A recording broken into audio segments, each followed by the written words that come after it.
Snip, snap, snoren. Vooral schreven en verteld door Jan de Jong. Op loop. Zo. Tandpoetst. Smeer om snoet. Okselfris. Een schoon onderboksem.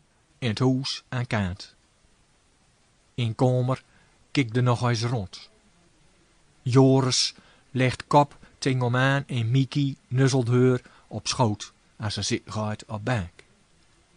Hij strikt ze zacht over kop. Mieke snort en melkt met zijn pootjes. Joris legt een dikke poot op zijn been en drukt snoet tegen zijn haat. 7 maanden hebben zij mailt en laatste tijd al voor belden doen. Beide al in de 50. Het wordt tijd dat we elkaar leren kennen, haar ze laatste maal belden zegt. Ik kom zaterdagavond en blijf ook slapen. Alleen als je een logeerbed hebt. Aan de doogs haar een slopkommer en meublement kooft. En nou zit de stief van zijn op bank. Als bel gaat, loopt de met slabbe knijden naar de deur. Staat een hoge blonde dame in een kuitrokje met een bontjaske. Wat is ze mooi, schudt de deur omheen. Kon je het vinden, Elisabeth? vraagt hij. Natuurlijk, anders was ik hier toch niet? Met een koffer op wieltjes trippelt ze in huis. Ze draait rug naar hem touw. Mijn jas graag op een knaapje. Hij neemt voorzichtig haar jasje en snoeft als duip. Wat rokt ze lekker. Is daar de kamer? Ze wist naar een deur. En daar het toilet? Ik kom zo wel naar de kamer. Hij steent. Wat een lange been en een kuitrokje.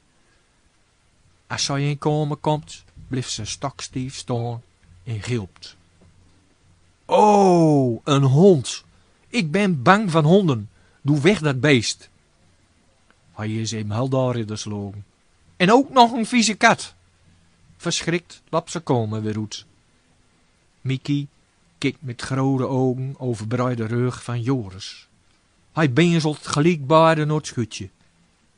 Verbiesterd zit ze om aan te kijken. In kamer zet de muziek wat harder bij het horen van kraben aan deur en janken en jammen van hond. Ze wil niet meer slopen blijven. Hij belooft haar dat de baarde zo gauw mogelijk voortdoet. Na een paar glasjes wien kreeg ze meer proots en bleef wel slopen. Als later op oomt lasaaiekamer goudkeur is, kunnen we naar beneden. Wat een prachtige vrouw, een plootje. Alles erop en eraan. Doorbofde me mooi met. Hij zit nog even op bank. Mieke wil nooit op schoot en ligt op een kladje.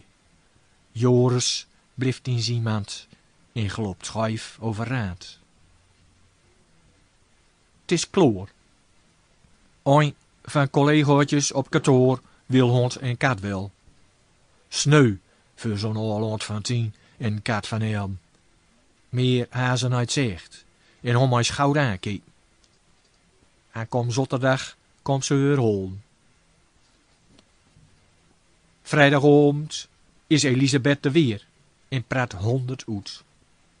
Joris en Mieke zitten voortijd al in schutje. Ze zijn rustig. Oomt is ongemakkelijk. Ik blijf nog wel slapen op de logeerkamer, zegt ze. Zeker zolang er beesten in huis zijn. Later op oomt, als zij naar boven is, zit ze stil op bank. Mieke en Joris liggen stief tegen elkaar in mand. Ze kijken om aan. Ik ga ook maar op beer, denkt ze. Elisabeth slaapt onrustig en hoort wat. Op het wekkertje is 2 uur. Mijn knip en sleutels zit nog in buis, schurreur in het zin. Beneden, voor kapstok, schrikt ze. Bontjaske is fort. Ten zich zou hem liggen, in houk onder trap. Als zo'n pakken wil, begint het te bewegen en te blozen. Mieke. Als in een druim loopt ze achteruit. Stievoet staat ze tegen voordeur. Zachtjes gaat komen deurluis.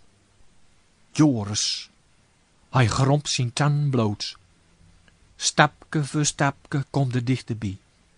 Ze zich troot in het wit van zijn ogen. Ze huivert. In een grip ze kruk van deur en vliegt naar boet in duisten. En zet op hem lopen. Aan de doorsmuins. Als ze beneden komt, stond Joris en Mieke kloor voor duur een schutje. Gelukkig worden ze onmiddag opgehaald. Mooi vuddenkander, denkde. Vat ermit. Een beste zet Loter kikte op de lozie. 11 uur. Ze is nog nooit van Beerhof. Hij gaat er verrassen met een lekker ontbijtje.